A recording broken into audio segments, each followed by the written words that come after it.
राष्ट्रवादी काँग्रेस पक्षाच्या वतीनं आयोजित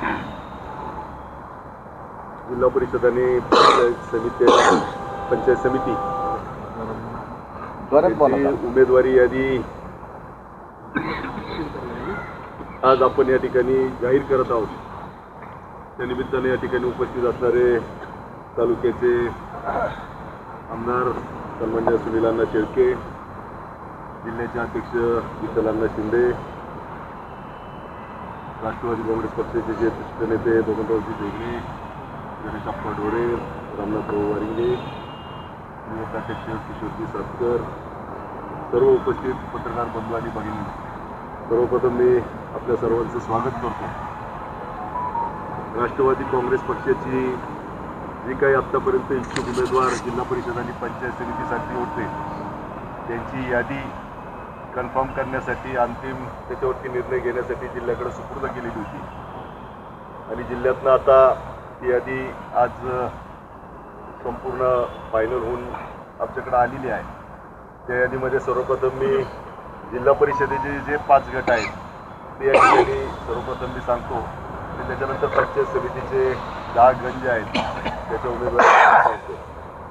जिल्हा परिषदेच्या याच्यामध्ये गट क्रमांक 29 जो टाकवे बुद्रुक नाणे असा आहे. याच्यामध्ये आमच्याकडं 3 पक्षाचे प्रमुख दावेदार ज्यांनी उमेदवारी अर्ज मागणी केलेली होती अशी होती. त्याच्यामध्ये एक भाऊसाहेब मोरमारे, त्याचबरोबर शंकरभाऊ बोराडे आणि आनंदा पावशे असे 3 जण होते. भाऊसाहेब मोरमारे यांना 3 अपत्य असल्यामुळं ते याच्यामधनं बाहेर पडले. शंकरभाऊ बोराडे असतील, संपूर्ण त्या भागात असणारा समाज असेल, या सगळ्यांनी एकत्रपणानं चर्चा करून अनंता हनुमंत पावशे राहणार खांडी यांची उमेदवारीच्या संदर्भात त्या ठिकाणी संमती दिलेली आहे आणि जिल्ह्यातनं देखील या गटासाठी अनंत हनुमंत पावशे राहणार खांडी यांची उमेदवारी मी या ठिकाणी जाहीर करतो. त्याचबरोबर वराळे इंदुरी हा जो गट आहे त्यामध्ये सौ पल्लवी ताई संदीप दाभाडे राहणार माळवाडी यांची उमेदवारी या ठिकाणी जाहीर करतो. त्याचप्रमाणे गट क्रमांक वराळे इंदुरीची जी आहे ती गट क्रमांक 30 आहे. गट क्रमांक 31 खडकाळे कार्ला हा जो गट आहे या गटामध्ये सौ दीपालीताई दीपक भुलावळे राहणार कार्ला यांची उमेदवारी या ठिकाणी जाहीर करतो. गट क्रमांक 32 कुसगाव बुद्रुक काले हा जो गट आहे याच्यामध्ये श्री संतोष गबळू राऊत राहणार कुसगाव बुद्रुक हे राष्ट्रवादी काँग्रेस पक्षाचे अधिकृत उमेदवार म्हणून या ठिकाणी आहेत. गट क्रमांक 33 सोमाटणे चांदखेड गट यामध्ये सौ मनीषाताई नितीन मुरे राहणार सोमाटणे यांची उमेदवारी या ठिकाणी जाहीर करतो. त्याचबरोबर पंचायत समितीचे जे 10 गण आहेत त्याच्यामध्ये सर्वप्रथम गण क्रमांक 57 टाकवे बुद्रुक या ठिकाणी सौ प्राचीताई देवा गायकवाड राहणार कांबरे या ताईची उमेदवारी या ठिकाणी जाहीर करतोय. गण क्रमांक 58 हा जो नाणे गण आहे त्या नाणे गणामध्ये एकच उमेदवारीचा अर्ज आमच्याकडे त्या ठिकाणी मागणीसाठी होता. त्यामध्ये सौ आशाताई ज्ञानेश्वर मोरमारे राहणार उपसाद यांची उमेदवारी त्या ठिकाणी कायम करण्यात आलेली आहे. त्याचबरोबर गण क्रमांक 60 इंदुरी या गणामध्ये श्री दिलीपराव नामदेवराव ढोरे राहणार इंदुरी यांची उमेदवारी कायम करण्यात आलेली आहे. त्याचप्रमाणे कार्ला गण क्रमांक 62 यामध्ये सौ रेश्माताई राजू देवकर राहणार विहेरगाव यांची उमेदवारी जाहीर करतो. गण क्रमांक 63 कुसगाव बुद्रुक तिथे श्री योगेश मुरलीधर लोहोर राहणार कुसगाव बुद्रुक यांची उमेदवारी या गणामध्ये कायम करण्यात आलेले आहेत. क्रमांक 64 काले या गणामध्ये सौ शैलाताई रामचंद्र कालेकर राहणार काले यांची उमेदवारी या ठिकाणी कायम करण्यात आलेली आहे.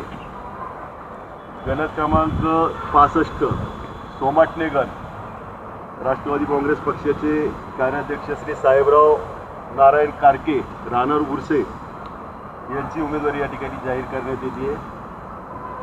क्रमांक 66 चांदखेड सौ सुनीताताई मनोहर येवले राहणार पाचाने यांची उमेदवारी या ठिकाणी जाहीर करण्यात आलेली आहे. त्याचबरोबर खडकाळे या गणातली उमेदवारी उद्या आम्ही जाहीर करणार आहोत. तो जो आहे तो क्रमांक 61 आहे आणि क्रमांक 59 जो वराळे गण आहे. या वराळे गणामध्ये आमच्याकडं 2 नावं होती. त्यामध्ये श्री राजेंद्र गुलाब कडलक आणि श्री अतुल काळूराम मराठे ही 2 नावं आमच्याकडे होती. आमदार साहेबांनी मागाशी आणि संतोष जांभूळकर एक आहेत, संकेत शिंदे असे 4 उमेदवार या सगळ्या याच्यामध्ये होते. परंतु सगळ्यांशी चर्चा केल्यानंतर काही अंतिम टप्प्यात या सगळ्यांच्या मान्यतेने 2 नावांपर्यंत आपण पुढे गेलेलो होतो. त्याच्यामध्ये मागाशी प्रास्ताविकपर बोलत असताना मनोगत मांडत असताना आमदार साहेबांनी सांगितलं की त्या गटामध्ये भारतीय जनता पक्षाच्या कोर कमिटीचे अध्यक्ष श्री निवृत्तीभाऊ शेटे यांनी काही प्रस्ताव तिथल्याच मंडळीमार्फत आमदार साहेबांपर्यंत पाठवलेला होता की ते स्वतःही आलते की पंचायत समिती एक जागा आणि जिल्हा परिषदेची एक जागा ही तुम्हाला ठेवा आणि एक पंचायत समितीची जागा आम्हाला द्या.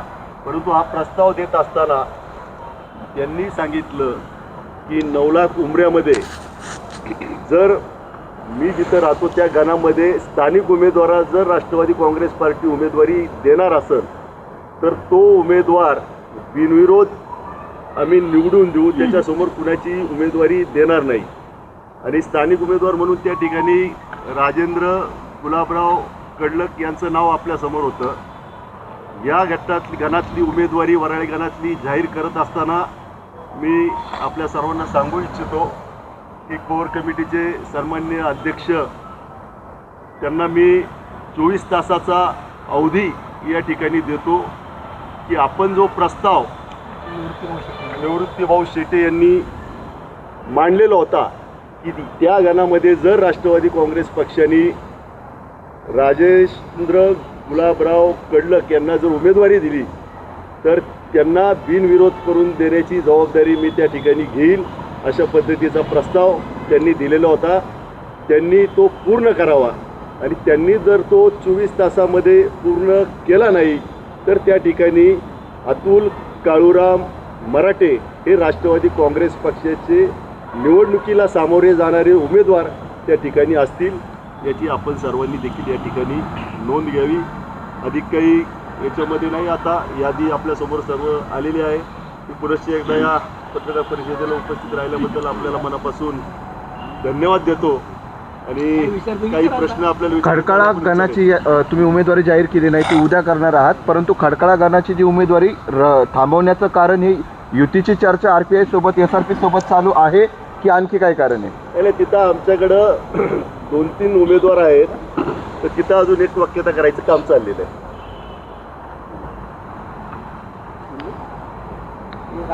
रिपब्लिकन पार्टी ऑफ इंडियाचे पाठिंबा नारायण भालेरावांना फोन करू. त्यांनी पाठिंबा आणि स्वाभिमानी रिपब्लिकन पक्षाचा पाठिंबा आहे.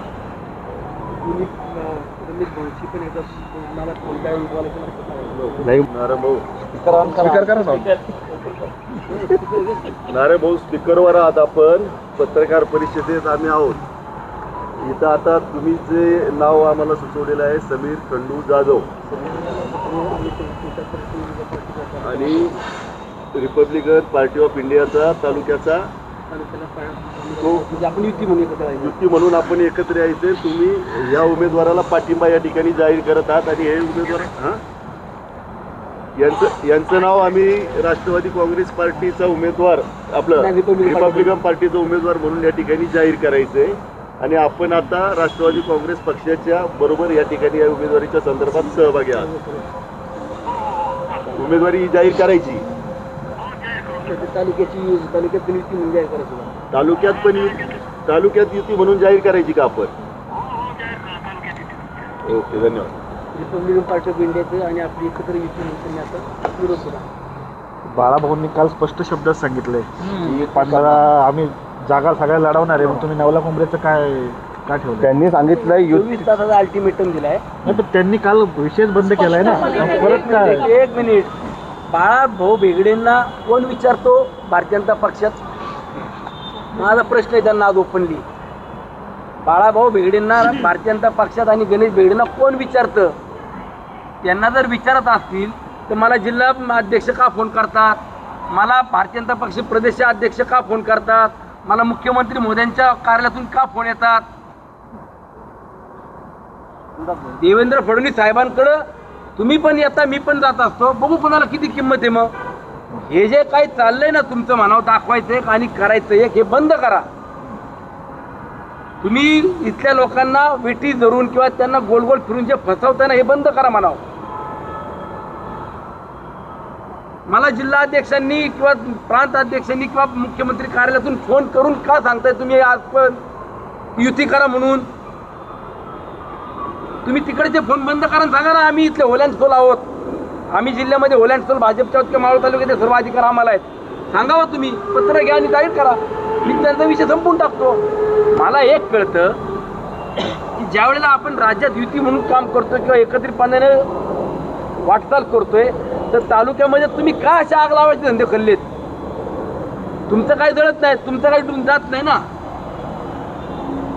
गावागावांनी तुम्हाला हेच करायचं का अजूनपर्यंत? अहो, नगरपंचायत किंवा नगर परिषदेची निवडणुकीचं उदाहरण तुमच्या माझ्या सगळ्यांच्या समोर आहे. हो, काय यांनी पराक्रम केले.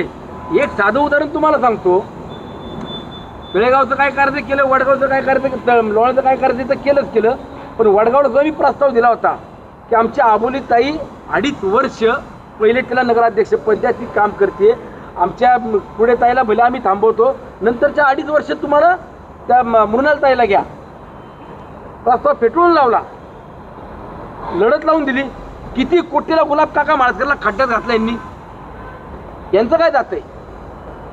मग या अशा लढती लावून पैशाची बरबादी करायची, गावागावात भांडणं लावायची, काय साध्य करणार? तुम्हाला लोकांनी मतच देणार नाही. मुळात तुम्हाला मावळ तालुक्यात लोकांनी मतं का द्यावी? तुम्हाला उमेदवार मिळत नाहीये. आमचा अशोक भाऊ कुठे राजीवडे आला नाही तर? अशोक भाऊ